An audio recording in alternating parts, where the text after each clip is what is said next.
सारा भारत किसान सभा ने 13 सूत्री मांगों को लेकर किया प्रदर्शन।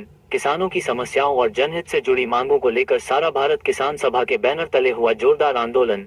सालानपुर ब्लॉक कार्यालय के सामने मंगलवार की सुबह सैकड़ों किसान और स्थानीय लोग जमा हुए और बीडीओ दफ्तर के सामने जमकर धरना प्रदर्शन किया। प्रदर्शनकारियों ने 13 सूत्री मांगों को लेकर बीडीओ को ज्ञापन सौंपा। मुख्य मांगों में शामिल है 100 दिनों की योजना को तुरंत शुरू करना, बकाया मजदूरी का भुगतान, चौरंगी मोड़ से अपर केशिया बस स्टैंड तक की जर्जर सड़क और अन्य ग्रामीण सड़कों की मरम्मत, गरीबों को आवास योजना के तहत घर उपलब्ध कराना और केवल असली किसानों को ही कृषि विभाग से सरकारी सहायता वितरण। सारा भारत किसान सभा नेताओं ने कहा कि हमारी यह लड़ाई गरीब और किसानों के हक के लिए है। जब तक मांगे पूरी नहीं होती, आंदोलन जारी रहेगा। इस मौके पर सारा भारत किसान सभा की नेत्री मीनाक्षी मुखर्जी भी मौजूद रहीं। उन्होंने लोगों की समस्याओं को तत्काल हल करने की मांग उठाई। फिलहाल प्रशासन की ओर से क्या कदम उठाए जाते हैं, इस पर सबकी नजरें टिकी हुई हैं।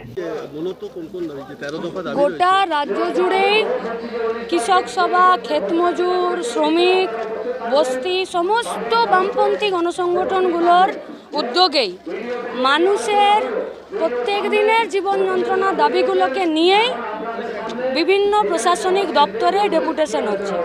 সরকার আমার পাড়া আমার সমাধানে পার বুথে 10 লক্ষ টাকা খরচা করেছে।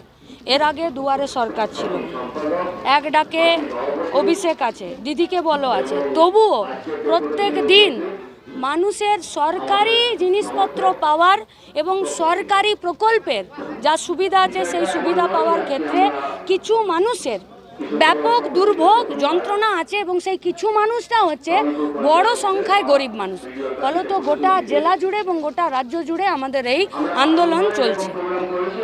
আজকে বিভিন্ন বিষয় নিয়ে ডেপুটেশন ছিল, যেমন 100 দিনের কাজ নিয়েও ছিল, আর কিছু রাস্তা ড্যামেজ আছে যেগুলো আমরা প্রিপেয়ারিংয়ের চেষ্টা অলরেডি করছি, শুরু হয়ে গেছে অনেক জায়গায়, সেইগুলো নিয়ে ছিল।